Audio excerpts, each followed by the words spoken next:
Hi, friends. Welcome again to another episode of Beyond the Clouds, Edge to Edge Transformation. And talking about transformation, what could be more valuable than human life?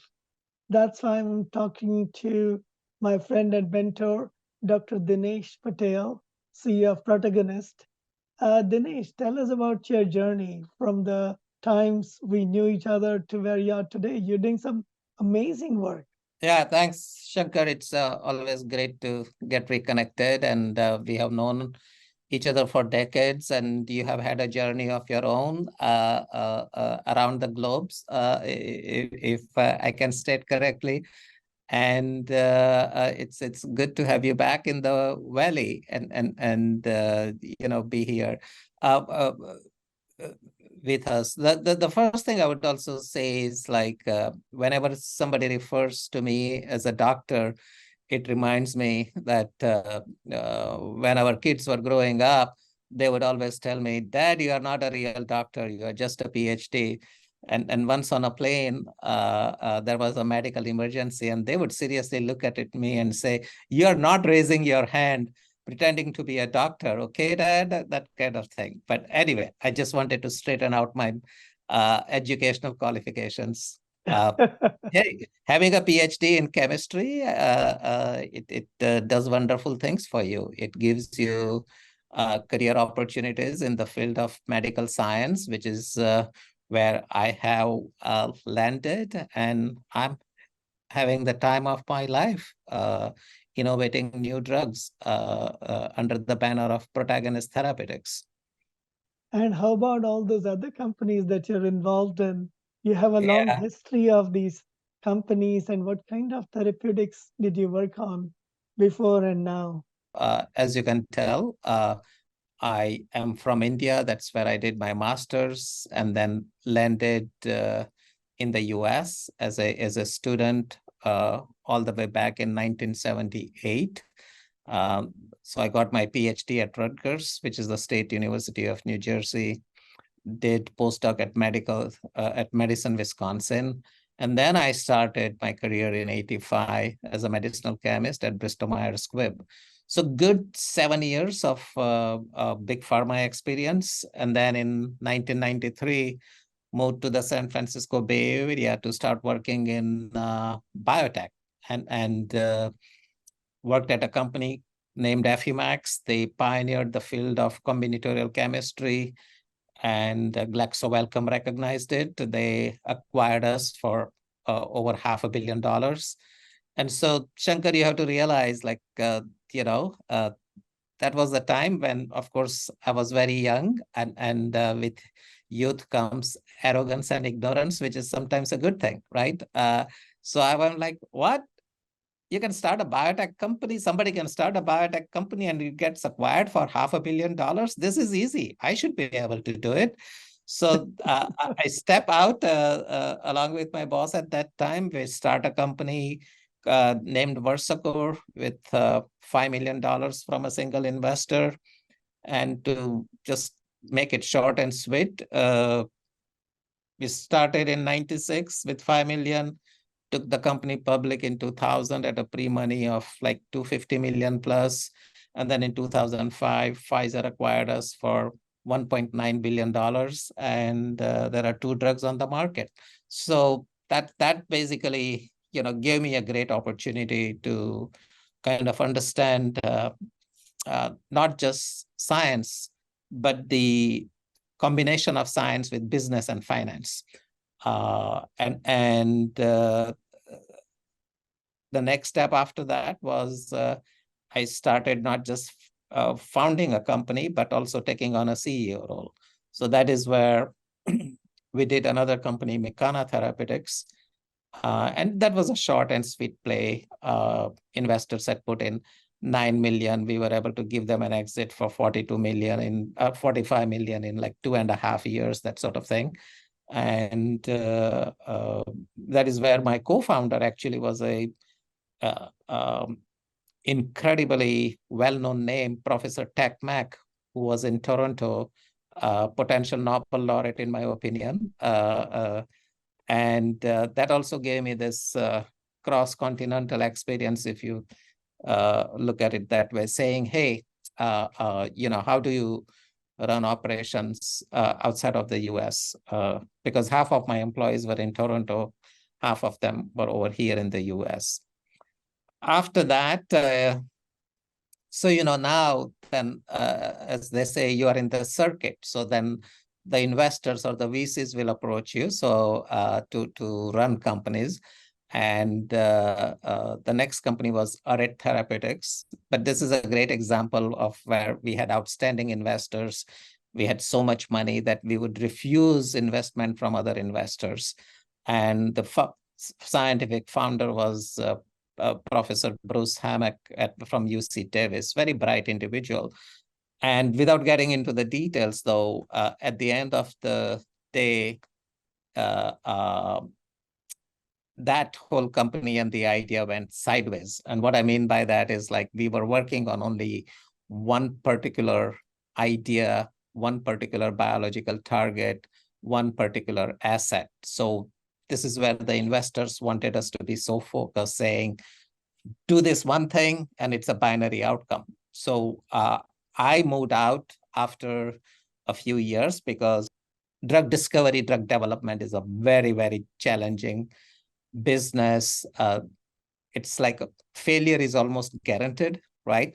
Most of the ideas don't work. So it's almost like an oxymoron. It's very counterintuitive that you work on only one idea and focus the whole company and the future of yourself and your employees on one company. The main point is that I cannot create stories or versions where they were successful all the time. No, we have had very grand failures also. And, going through those experiences where, as I said, with this particular company, Arrête Therapeutics, we were just so confident. Investors, employees, everybody was so confident that this was such a great idea. And the idea was a bold one, to have an oral pill that is gonna take care of both diabetes and hypertension through a single chemical entity and a singular mechanism, right? But that's what we do in biotech. We go after bold ideas, but then you also have to have the practical reality that it may not work. But it was a tough experience. So then it's like, okay, time to come up with a new company idea. And that is where I ran into Protagonist Therapeutics. This is in 2008. The company was based in Brisbane, Australia. But here, what I liked was two things. One is, like, this was a play, and in a very nascent form, both focused on peptide therapeutics. So not small molecule, not big biologics, somewhere in between. So this was giving me an opportunity to kind of get into something different, although the previous company, Affymax and all that, we worked a lot on peptidic entities, but, peptides are an interesting chemical entity. It's very challenging to come up with drugs that will be innovative and successful. It's not a skill set like small molecules where you can go anywhere and get things done. So it had its own challenges, but that was the attractive part for me. And the second thing was, like, I like the, maybe at some level, I enjoy operations where it's a component of both a local operation and then a cross-country operation. Previously, it was India or Canada. Now it would be Australia.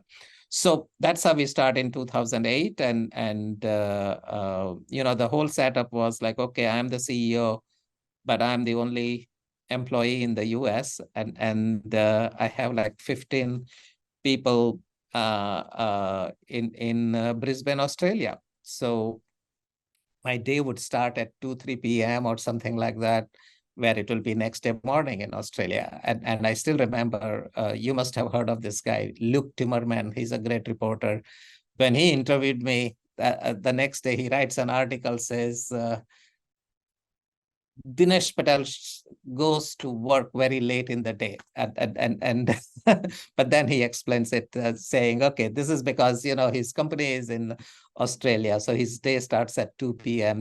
And each quarter, I would get on the plane, go to Australia, spend a week there with the employees.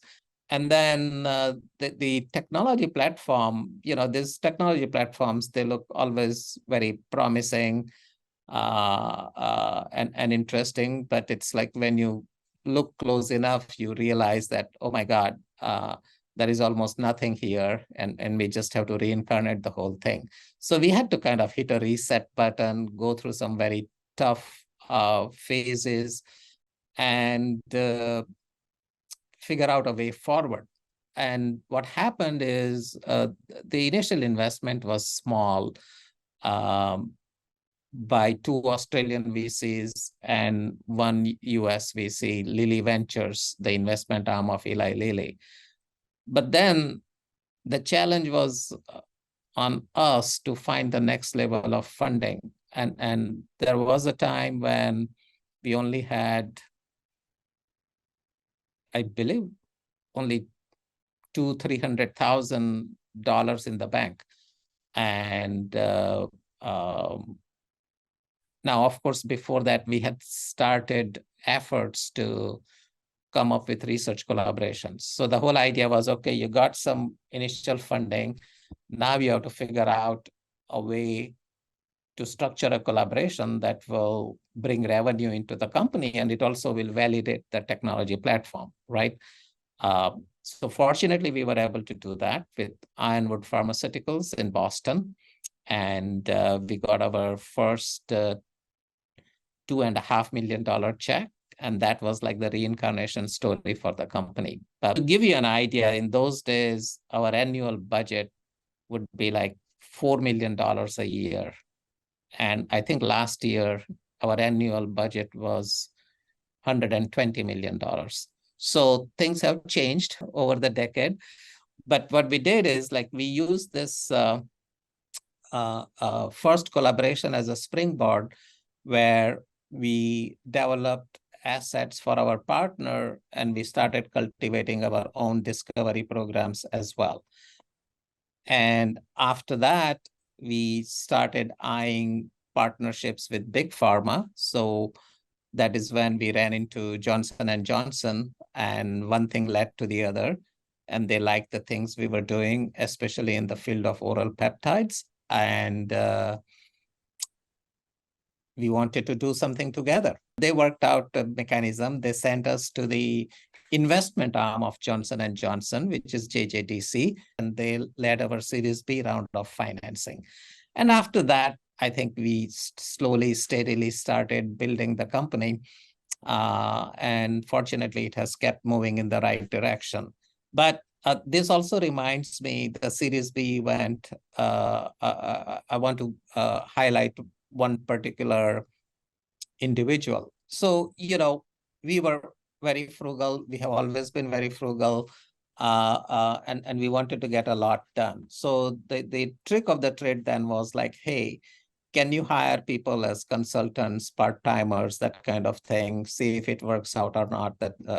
So this is when, out of nowhere, I told you about my previous company, Red, where the scientific founder was this Professor Bruce Hammack of UC Davis.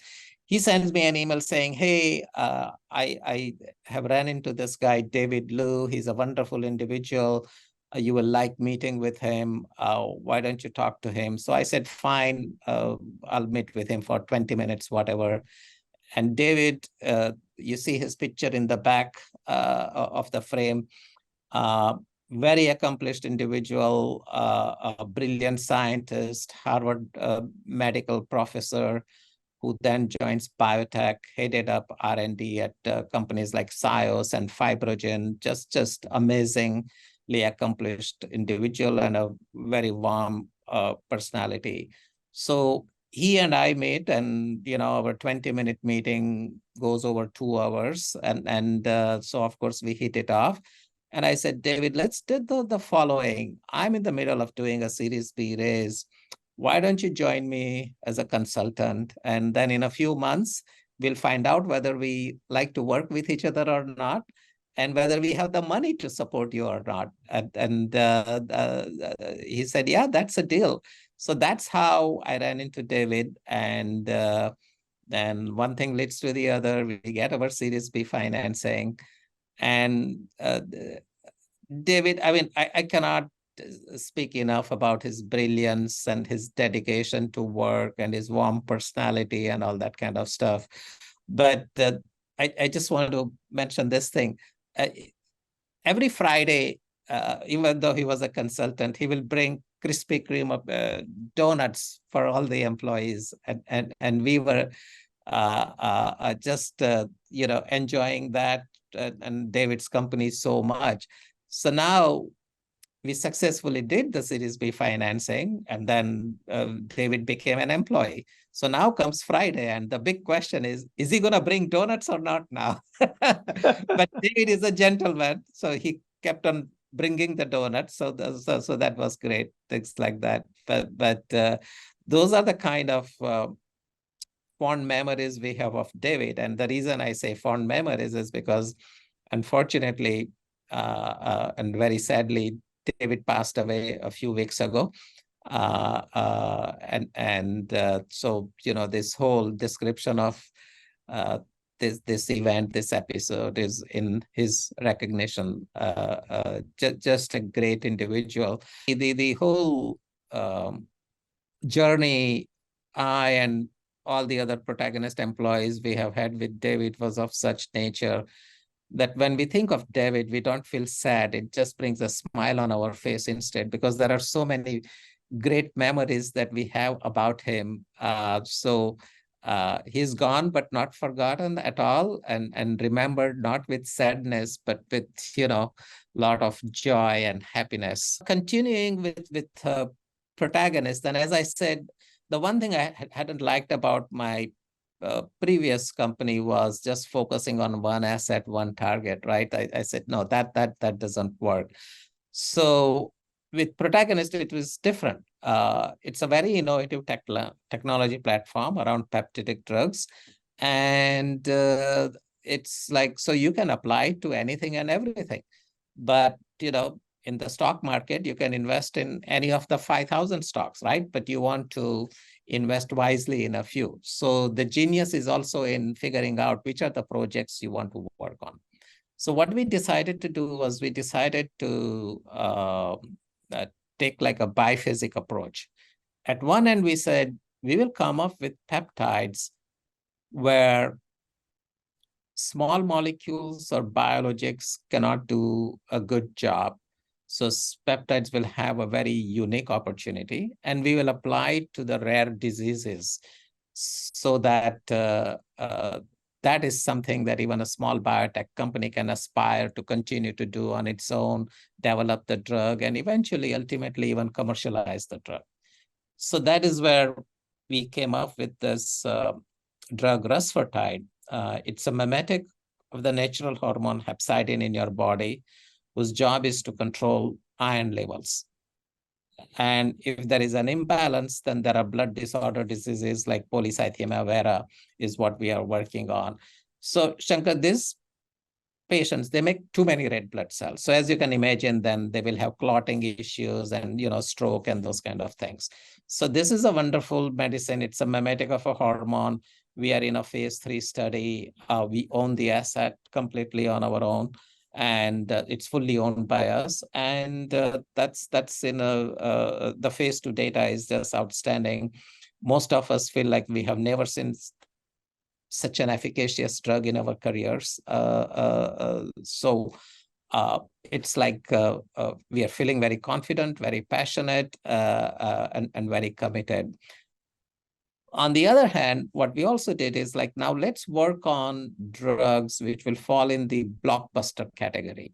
So this is like, can we challenge Humira, the largest selling drug of modern times, right? So the area we focused on was immunological indications, inflammatory and immunomodulatory diseases. So this is where inflammatory bowel diseases, psoriasis, psoriatic arthritis, arthritis in general, those kind of indications come into play. And the biological targets are these blockbuster drugs like Humira, Stelara, Tremfya. They are tackling those targets. And the common thing about these drugs is these are injectable antibody drugs. What we said is like, okay, we will come up with peptides that are as good as these antibodies. And then in addition to that, we'll also make these peptides orally stable. So you can take it as a pill. Now that's a very tall order. And, but said, you have to differentiate. You cannot just say, I'll come up with a peptidic drug as good as the antibody and the job will get done. In principle and scientifically, you're getting the job done, but the commercial appeal will not be there, right? So that is how we embarked on this. And one of the programs we worked on was IO23 or interleukin 23 pathway blockade. To give you an example, like Johnson & Johnson last year generated over $12 billion in revenue from their two drugs, Stelara and Tremfya, which work by intervening this biological pathway. Now, those are both injectable antibody drugs. Now, in 2017, we engineered a collaboration with J&J to work on this pathway. So this is now a collaboration that has been going on for like, now we are in the 7th year. But the outcome is like, now we have a drug. It's called J&J 2113. It's an oral peptide. And we meaning Janssen recently completed a phase 2b study in psoriasis. And this is a drug that we believe is going to revolutionize the field of immunotherapy. In psoriasis, this could be the best oral agent that is out there. If you look at what is available right now to treat psoriasis, there are injectable antibody drugs like Tremfya, Stelara, but in the oral camp, there is very little. BMS recently came up with a drug, and they have started marketing it. Our drug is clearly more efficacious than their drug based on the phase 2 data comparison. And Janssen has made a wonderful commitment. They are taking the drug forward in a phase 3 study. And this pathway also has utility in inflammatory bowel diseases. So, Stelara is approved both for ulcerative colitis as well as Crohn's disease. So Janssen has also committed to doing a phase 2b study in ulcerative colitis. And then later on, they could be doing many more studies. But this is a great example of like how scientific excellence and innovation after a decade-long journey has allowed us to come to a stage where we can start thinking of like the commercial viability of your drug. As I told you before, this is a partnership we have had for 7 years. Even before the partnership, we were working on our own for 3 years, right? So it has been a decade-long journey. But during that time, we kind of came up with something that is considered as the holy grail in the field of peptides. Peptides are bigger entities, so they are orally not stable. So typically, all peptide drugs are injectables. We have come up with an oral. And, the rewards have been very good. Janssen has already paid us like 112.5 million in milestones. There are another 850 million in milestones that we could be earning in the future. We believe we will be earning another 200 million in milestones in the near future, in the next 2.5 years or something. And there is 6 to 10% royalty. Now, keep in mind that injectable antibody franchise is already generating over 12 billion a year. If this drug becomes the successor, then how much revenue it's going to get? And 6 to 10% of that royalty is a huge thing. The point over here is like science can lead to great commercial outcomes, but you have to do the right thing. If this was a program that was just in our hands, I would say we just wouldn't have had this kind of success or outcome. over the 7 years, this was not the first drug that was evaluated in humans. This was the third drug. The first drug was PTG 200. Then there was another drug. And then ultimately, this one became the final choice. So there is value in joining hands with a pharma partner at the right time, right? It's like, hey, if you are a parent and your kid is brilliant, but you are a poor parent or you can't afford to send your kid to Stanford, give the kid up for adoption or co-parenting and let someone else sponsor your kid's entry into Stanford, right? And at the end of the day, it's a win-win. So this is what we have done at Protagonist. We have, like I said, Rusfertide, which is fully owned by us. So that is the son that's staying with us. And then JNJ2113, the oral IL-23 peptide is like maybe the son or the daughter who has been given away to a better family. But here we are. And now the ultimate result is very good. I mean, we are a company with over $1 billion market cap. We are a company with more than 100 employees, very passionate employees, and that is by design. We can talk about it later on. And we have cash runway of over 300 million, which will be good through the first quarter of 2026. And if I count the 200 million plus milestones from Janssen, which we should be earning in the next 2.5 hours, that gets us into 2027. So we could really be on our path to profitability and independence from investors. You know how that journey has been, right? So it gives you a nice feeling to be at this junction and this stage. Wow, Dinesh, it's been quite a journey.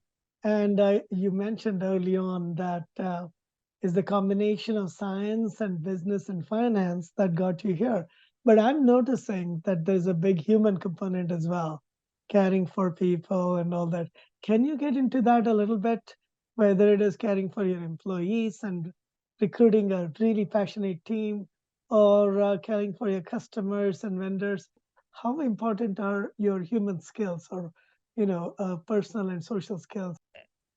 I would say my social skills might be suboptimal. I probably cannot claim to be the nicest guy or that guy. So there is a funny joke about it. We were talking about David, right? And David is the most warm and caring and giving individual. And all along, I would describe myself and David as like two people who complement each other very well. But I said, wait. That doesn't mean, don't translate this that if David is a warm person, then Dinesh is a cold person. Or if David is kind, then Dinesh is cruel. It's not that way. But it's like, you know what I'm saying. It's like, uh, the best way I would describe myself is like I'm very, very, very passionate and I'm very, very, very transparent. And in order to be transparent, you don't need to be cruel or unkind. You may have to be direct and clear. What happens is like initially that may not work because transparency is a funny thing. Some people get taken aback. But in a very short time period, you develop such trust and professional intimacy that it works like a charm. And that's probably the way we have created a very passionate culture over here. And at the core level, and that's I have heard it over and over again, it's like you truly have to care about others. But caring doesn't mean just being nice or speaking things that people want to hear. It's sometimes you can do much better than that, right? Caring also comes in the form of like stating nicely, clearly, like what needs to be done, what needs to change, that sort of thing. And once in a while, it is like, yeah, maybe this is not the right choice for you. And it's not just Protagonist is not the right choice. This career may not be the right choice, right? Again, I'm jumping a little bit here and there, but like today, I interviewed one individual. By the way, no matter who we interview, how high or how junior the position may be, I make it a point to meet with the candidate at the end of the interview, because I like to study individuals. I like to probe their interest, passion, qualifications, not so much, because that I leave it up to my team. But the interest, the passion, the fit, all that, I like to gauge that. And then over the years, I have developed good instincts to carry out that kind of evaluation. But one thing I tell the employees is like, look, whatever you do, if you are here for an interview, you are looking for a change from whatever you have been doing up to today. And those opportunities are not to be considered lightly. So make sure that whatever you think you will be doing at Protagonist, be so convinced that you are very much committed and you are totally going to enjoy this, at least for the next 2-3 years. After that, things change. I get it. You and I don't know what we will like after 2-3 years. So why should they? But at least near term, 2-3 years, be convinced in your own head that this is what you really want to do. Otherwise, you blew up a chance to give yourself the best opportunity. And you're doing a disservice to yourself as well as to Protagonist, right? And people love that, and they realize that I'm being very transparent. It comes from the heart. It's very logical, that sort of thing. And the other thing that happens is like this candidate today, I won't get into the details, but previously she said she was working at a small company, and the joke was like, oh, we are a small company, but we have the politics of a big company. And I said, here it's the opposite. With 100 plus employees, we are not that small of a biotech. And even if we double in size, triple in size, I will always want to make sure that we always have the mentality of a small company. And the way it works is like, look, create very exciting jobs and opportunities and career development pathways for your people. Give them projects that they are very passionate about and keep them very busy, right? A dull mind is a wasted time. If you're dull, yeah, there will be all these things about politics will come into play. But if you're very busy and in a good way and you're enjoying that busyness, then all those other things go away. So people are truly driven, very self-driven, very passionate, and the intellectual density is just amazing over here.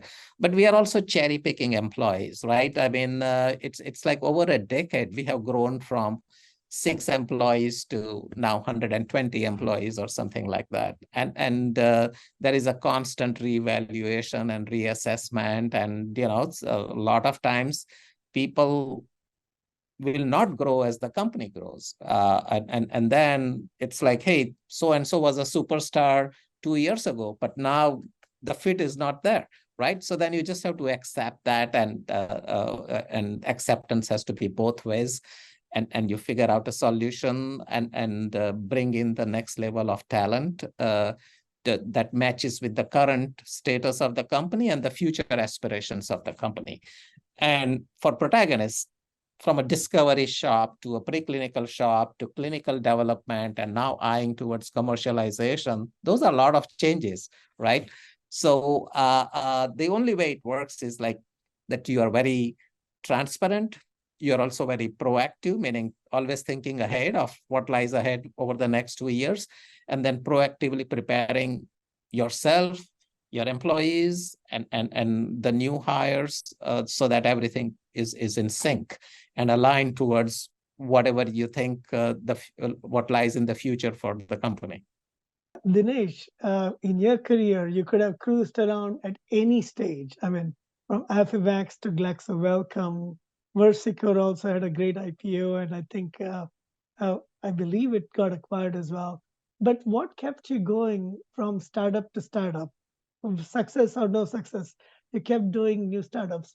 What is it in you that wants to work in new discovery, new technologies? Science and innovation is very contagious, addictive, and for people like you and me, I mean, let's face it, we are entrepreneurs. A good friend of mine who passed away, unfortunately, 6 months ago, he himself was an entrepreneur in the IT sector, and but he would say entrepreneurship is a disease. So it's you can't just do one startup and have a one hit wonder. My kids, again, I'll bring them. So like I said before, they are like, you're not a real doctor. And when Versacor, which we later renamed Vicuron, got acquired by Pfizer for 1.9 billion, they are like, yeah, anybody can get lucky once. Can you do it again, Dad? So not that because of that reason I'm doing it, but it's like it's so much fun. It comes very naturally to take on the challenge of your scientific training and then converting into a product that is gonna benefit the humankind, address unmet needs, bring the medicine in the hands of patients who need it the most, that sort of thing, right? So it's like a full journey where I just don't see any flaws or any regrets. And I have never had the notion of like, hey, if I reach my financial goal of X million dollars, then I am done, and then I'll want to do something else, that sort of thing. Now, I do enjoy a lot of other things, gardening, hiking, Bikram yoga, traveling. But what I enjoy the most is the business of science. And working with great minds, great people, and creating something out of nothing. That's what drug discovery is. Yeah, and you mentioned something interesting, which is a lot of these medicines are an all or nothing. Either it works or it completely fails. Right. Uh, what kind of an attitude should one develop in working in these industries? I work in a relatively safer environment like software, where we can pivot easily. It's not so easy to pivot when you're going through many times going through long journeys like clinical trials, right? How do you cope with it, the feelings that come with success and failure? Well, in a very philosophical way, it's like, hey, do your best and then leave it up to the quote unquote the Almighty. So don't worry about the things you cannot control. But yeah, be very, very tenacious and be very, very humble and grounded. Protagonist, we took the company public in 2016, and the stock price has fluctuated anywhere from $5 to $50. And right now we are at around 20, something like that. But there are many ups and downs that have occurred. And what I have learned over the years is like when you are very successful, don't get too carried away. Okay, it's not just the brilliance of yourself and your employees. There is luck, there is timing, all that kind of stuff also. At the same time, when you are beaten down, you know, don't drown yourself in sorrow or self-pity, and don't blame yourself. It's all part and parcel of what comes with the territory. It's okay. So dust it off, get up. So that's where you have to be very, very tenacious. And the trick is, and to me, it comes naturally. Under a crisis, I thrive. I get even more strong and more confident. And the challenge of like, okay, how do you get out of this rut? That becomes almost like a big motivator and inspiration. And then when you are able to lift yourself, everyone else around you also lifts themselves, and you get back into the game. Wow, you make it sound so easy. Uh, It's Another topic that is, I know, dear to you and me, which is application of technology. From your very early days, you've seen combinatorial chemistry and many other technologies, and now with all this AI technology and all that, what role has technology played in the success of medicine over the last, say, 20, 25 years? And do you think it'll get better over time? Yeah, absolutely. It's a very gradual additive process, right? So what doesn't work or what is unrealistic is you can think of something new on the horizon. So let's say right now it's artificial intelligence. Maybe 1 or 2 decades ago, it was structural biology, meaning, computational design.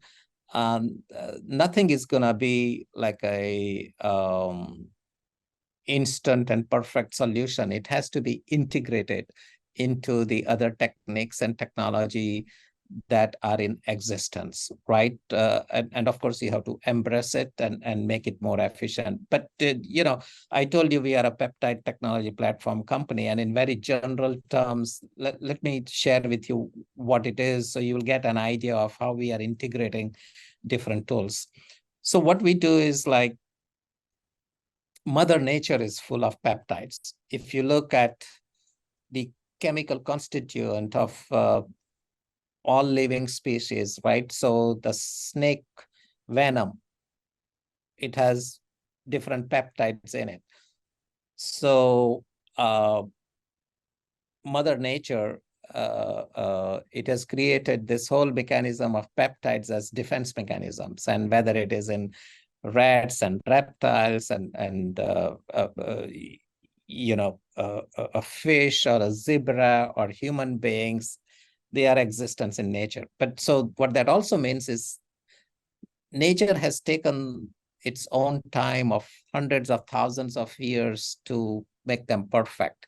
So what we did as a company is we kind of identified all these peptides from different diverse sources, right? And then uh, got an understanding of the actual three-dimensional chemical structures through which we created a computational database.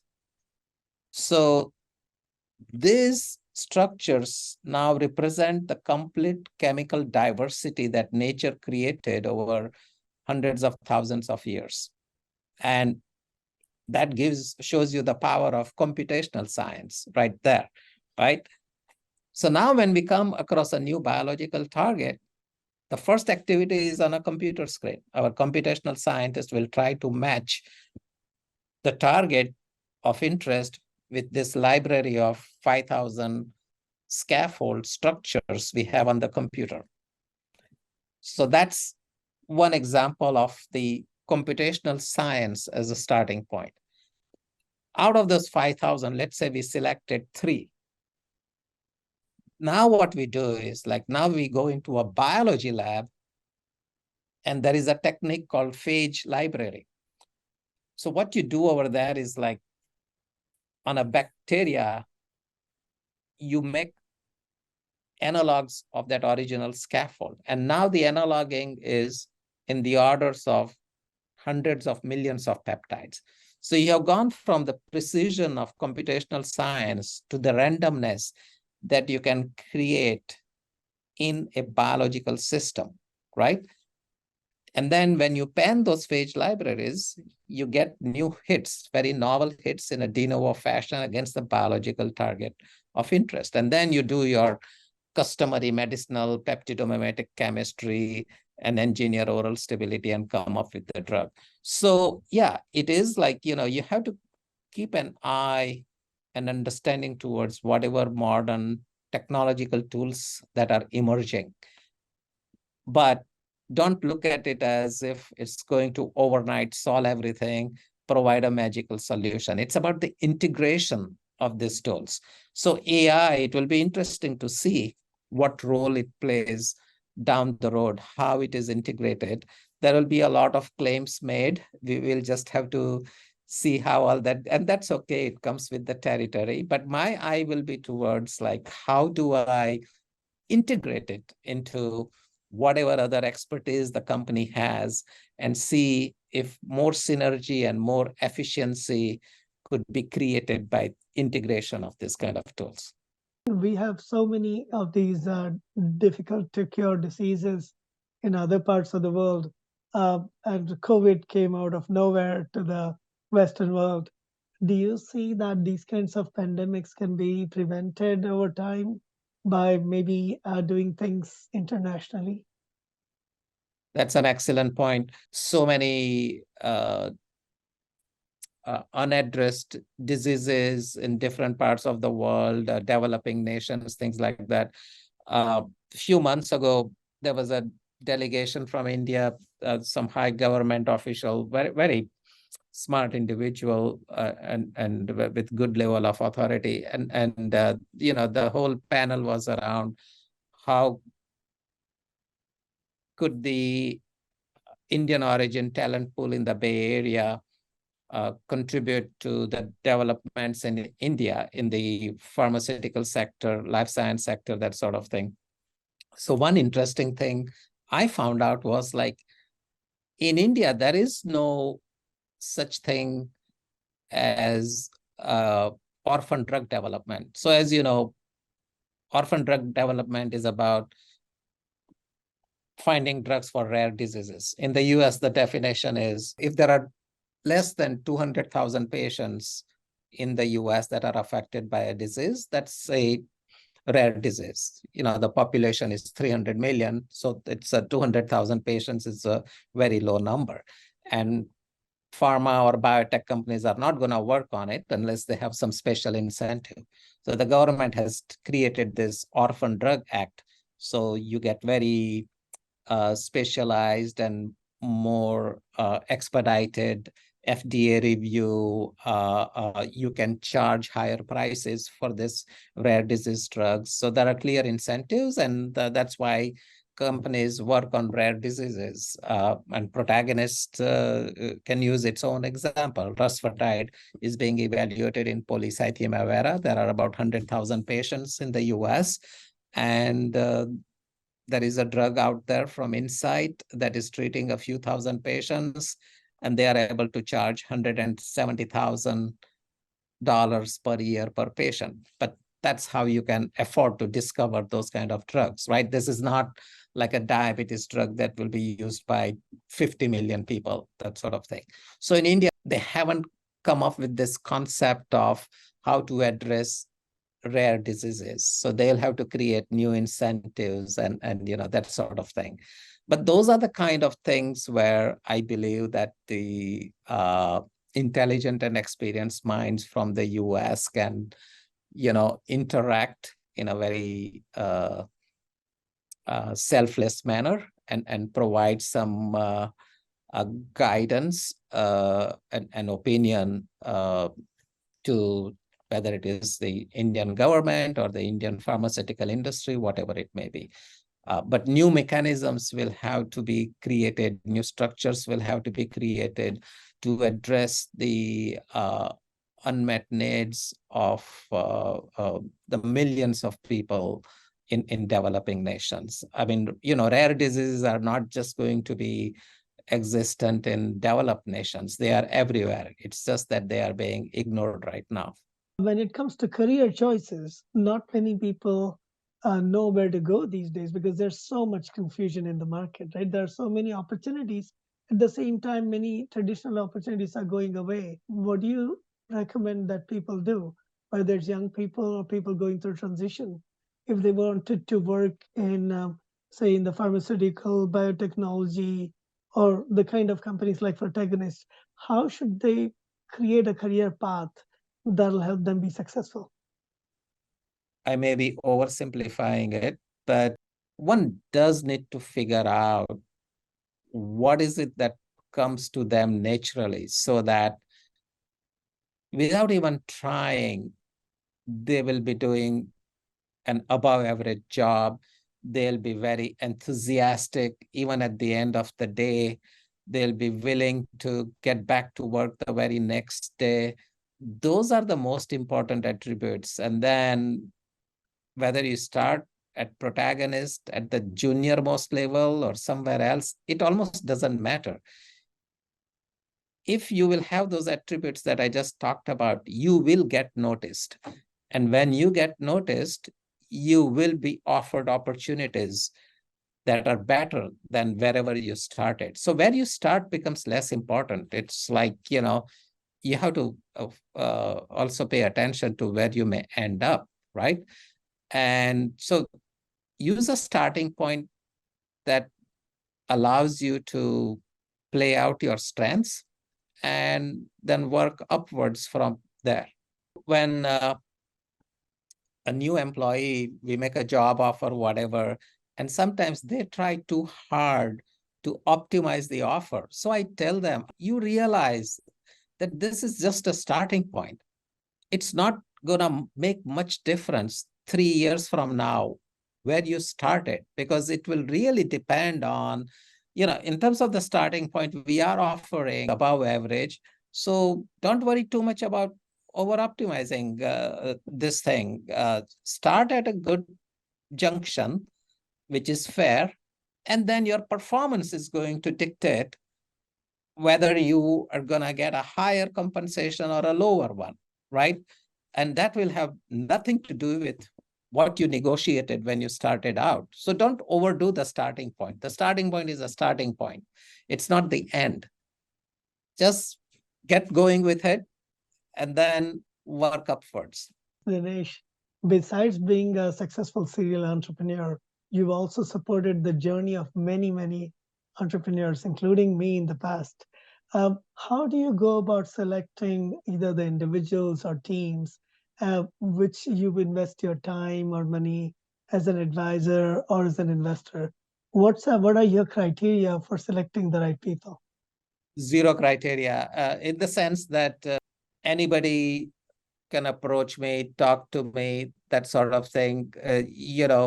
No, you can't select, you shouldn't be selecting people who want to talk to you. Now, of course, there is a level of stickiness or non-stickiness, right? With some individuals, there is good stickiness, and then you continue over and over again. And with other individuals, it will be something like, hey, yeah, this is good and I'm available, but you know what? You are going to be much better off talking to so and so other person, or so and so other things, so that we are not wasting their time, and making sure that they are getting the right kind of guidance. As an entry point, it's like anybody should be able to approach anybody. And we find this, even I have found myself in this kind of situations many times. It's like you are at a conference and you will think, oh, the CEO of this big pharma company, how can we be talking to him or her? But if you talk to them, then they're like the most humble and grounded individuals. Very rarely you meet somebody who will be like, so full of himself or whatever. That doesn't happen. Honestly, Dinesh, I like your humility. You haven't changed one bit in that respect, no matter how successful you have been or whether it's gone up or down. Whether the stock is up or down, you still stay the same, Yeah. good old Dinesh. And I truly appreciate that. Again, it's always exciting to learn from people. And that's why I have this video blog to people listening out there. Please come forward. We want to know from you how technology is changing your life and how you're able to contribute, whether it's in the electronic design, artificial intelligence, or in making new medicines. Just a couple of years ago, we all were like desperate to find a solution for COVID-19, and today it looks like things are going okay, but you never know, right? Exactly. It's I mean, look, throughout the history of humankind, it has been a cat and mouse kind of a chase where human beings will want to have an advantage over the microbes or nature in general, and the various other mechanisms that could lead to the decay of humankind, and vice versa. The microbes will want to get ahead for their own survival. So we just have to continue at it and be smart at it. But it's not about uh, focusing on being alive forever. We wouldn't want that anyway, right? As one of my friend recently mentioned, pretty soon a time will come, or it may already have come, where we don't just focus on longevity, but we are rather focusing on like how to bring things to a closure. a great movie has to end at some stage. It cannot go on forever. One has to think of all those things. But yeah, it's what we all can agree upon is like longevity is a good thing. It happens in small steps, right? As we were mentioning, talking informally before, in the 1900s, like you said, the average lifespan was for 40 years. I was shocked to find out that the great Emperor Akbar died at the age of 42. Now the average lifespan is around 70 or something like that. I'm sure it will get pushed further, and we will have many more centurions, hopefully you and me included. We will see. Time will tell. It's good to be healthy and happy. And when the closure happens, the ending comes, it comes. But in the interim, let's make use of our skill set. In my case, it happens to be medicine making, for a lack of better word. And so enjoy that process, and let's bring some benefit to the humankind by doing so. Thank you, Dinesh. It's just a joy to talk to you again. I think life life sciences is one of those fields that keeps changing. As you said, it's a cat and mouse game. And who knows which cat is going to come after us and how we can Right. tackle that next time. Exactly. Exactly. Yeah. Always a pleasure, and great to reconnect with you. And let's meet up in person pretty soon.